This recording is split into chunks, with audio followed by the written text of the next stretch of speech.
오늘 본문은 약속의 땅 가나안에 들어와서 이들이 하나님께 불순종을 넘어 우상 숭배까지 하는 심각한 그들의 영적 상태를 드러냅니다. 그리고 그럼에도 불구하고 하나님은 이들을 끝까지 사랑하시고 은혜를 베푸신다는 내용입니다. 오늘 본문을 크게 두 문단으로 나눠보면 56절부터 64절까지는 심각해진 이스라엘의 죄악성을 볼 수 있습니다. 그리고 65절부터 72절까지는 절망 가운데서도 구원을 보이신 하나님의 은혜를 보여줍니다. 첫 문단부터 보겠습니다. 56절의 시작이 그러나로 시작됩니다. 이스라엘이 죄악 가운데 있었지만 그래도 그들을 약속의 땅으로 신실하게 인도하여 내셨는데, 그러나 그들은 또다시 하나님을 시험하고 반항하며 하나님의 말씀을 지키지 않았다라는 내용을 이어서 기록합니다.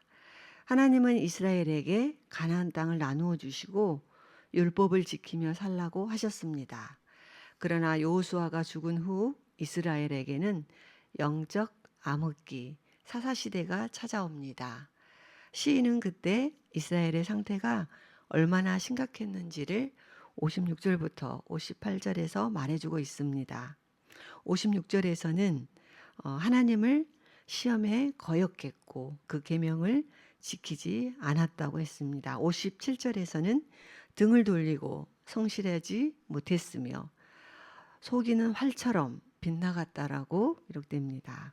활처럼 빗나갔다라는 원 의미는 관역에서 벗어나다, 즉 하나님의 뜻에서 벗어난 삶을 의미합니다. 58절에서는 산당을 만들어 진노를 자아냈고 질투심을 일으켰다고 기록하고 있습니다. 정말 심각한 상태임을 보여줍니다. 하나님은 약속하신 모든 것을 다 지키셨는데 이스라엘은 그 하나님을 배신했습니다. 따라서 이스라엘에 크게 진노하신 하나님은 완전히 외면을 하셨습니다. 어떻게 외면하셨는지를 보겠습니다. 60절에 보면은 실로의 장막을 버리셨다고, 61절에서는 궤를 포로와 함께 내어주셨다고 합니다. 이 사건은 엘리 제사장 시절에 블레셋과의 전투에서 이스라엘이 패배해 블레셋에게 언약궤를 빼앗긴 것을 말합니다. 이스라엘은 언약궤를 메고 전쟁터에 나가면 하나님이 함께 하실 것으로 당연히 블레셋과의 전쟁에서 이기리라 예상했지만 결과는 이스라엘의 참패였습니다. 62절에서는 백성들은 칼에 내어 주셨다고, 63절에서는 청년들은 불탔고 처녀들은 결혼하지 못했고, 64절에서는 제사장들은 칼에 맞아 죽었고 그 과부들은 슬퍼하며 울지도 못했다라고 기록되어 있습니다. 결국 이스라엘은 절망에 빠졌습니다. 이렇게 하나님이 떠나시자 이스라엘은 하루아침에 비참한 상황에 놓이고 말았습니다. 이어 두 번째 단락을 보겠습니다. 두 번째 단락은 하나님의 은혜를 드러내고 있습니다. 은혜는 받을 자격이 없는 자에게 주어지는 것이 은혜입니다.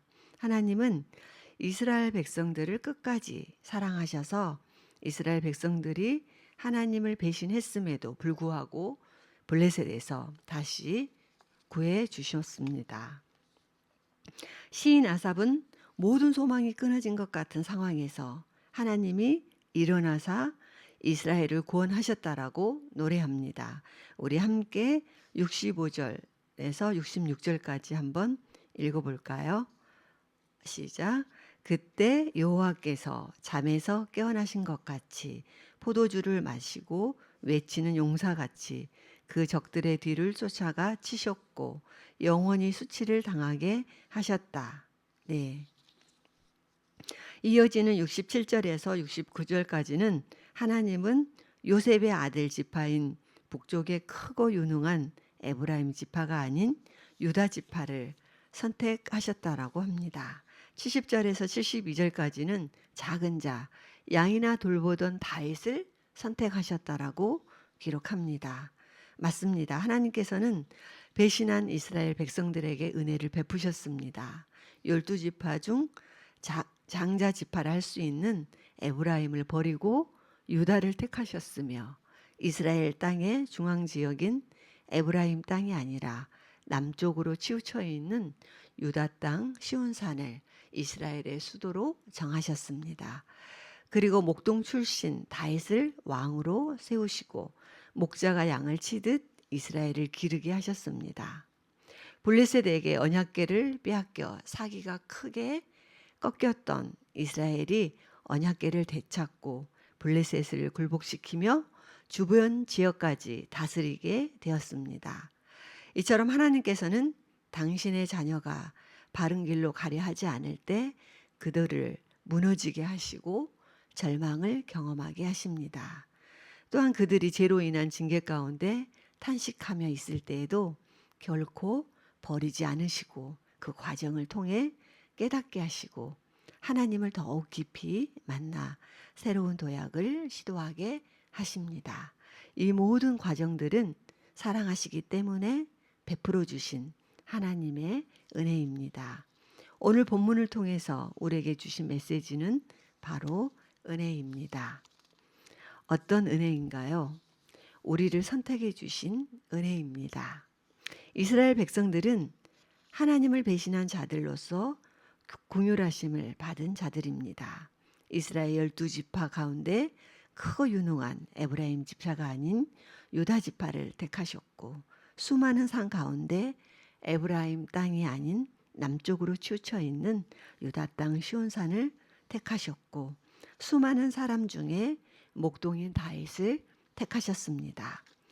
유다 지파가 뛰어나서 시온산이 훌륭해서 다윗이 남달라서 선택하신 것이 아닙니다. 하나님께서는 약한 자를, 작은 자를 선택하셨습니다. 그 하나님께서 저와 여러분을 선택하셨습니다. 그 많은 사람들 중에 우리를 하나님의 자녀로 선택해 주셨다는 사실이 우리에겐 가장 큰 은혜입니다. 저와 여러분은 하나님을 배신한 불순종의 사람이었고 영적으로 파산된 존재였습니다.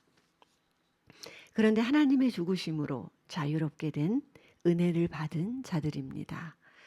받을 자격이 전혀 없는 우리에게 값없이 주신 은혜였습니다. 상상해도 끔찍한 죄의 형벌, 만족이 없는 공허한 삶, 살아가야 할 이유도 모른 채 향방도 없이 방황하며 유리하는 삶, 죄에 꼭꼭 갇혀있는 자유 없는 삶, 돈에 매이고 성공에 매이고 건강에 매이고 이렇게 평생 매어 살다가 포기하고 절망하고 주저앉아 버리는 삶, 이런 삶에서 우리를 부르셔서 하나님의 자녀로 삼아주시고 자유케 해주셨습니다. 이제는 살아가야 할 이유를 알게 하셨고 삶의 방향을 주셨고 목적을 주셨습니다. 저는 긴 시간을 중국에서 나그네로 살아왔습니다. 가끔은 내 나라 한국이 있다는 사실만으로도 외환이 될 때가 있습니다. 또한 아직 가보지는 못했지만 슬픔이 없고 괴로움이 없고 죄가 없고 고통이 없는 진짜 우리나라 천국을 생각하면 너무 좋고 모든 현실을 이겨낼 수 있는 힘이 생깁니다. 하나님의 자녀들에게만 주어지는 이 은혜, 우리를 자녀로 선택해 주신 이 은혜가 저와 여러분 심령 속에 항상 새겨져 살아있기를 간절히 소망합니다. 그렇다면 저와 여러분이 받은 이 은혜의 값은 얼마나 될까요? 그 받은 은혜를 다 갚을 수는 없지만 받은 자로서 어떤 삶을 살아야 할지, 어떤 마땅한 삶을 살아야 할지, 그 삶은 어떤 삶인지를 생각해 봅니다. 코로나 팬데믹이 막 시작되어 모든 것이 통제되었던 2020년 8월이 생각났습니다. 큰 아이가 9월 학기 입학을 위해 혼자 한국에 들어가야 하는데 쉽지가 않았습니다. 코로나가 우한에서 시작되었고 많은 사람들이 죽어나가는 상황이었기에 중국에서 입국한 사람들을 경계했습니다. 게다가 격리 기간도 너무 길었고 시부모님들은 연세가 많아 위험하셨고 친척 집에 귀가한다면 가족들도 출근을 못하고 그리고 누군가가 픽업을 해준다 해도 핵산 검사와 격리가 기본이어서 자유롭게 해줄 수 있는 상황이 아니었습니다.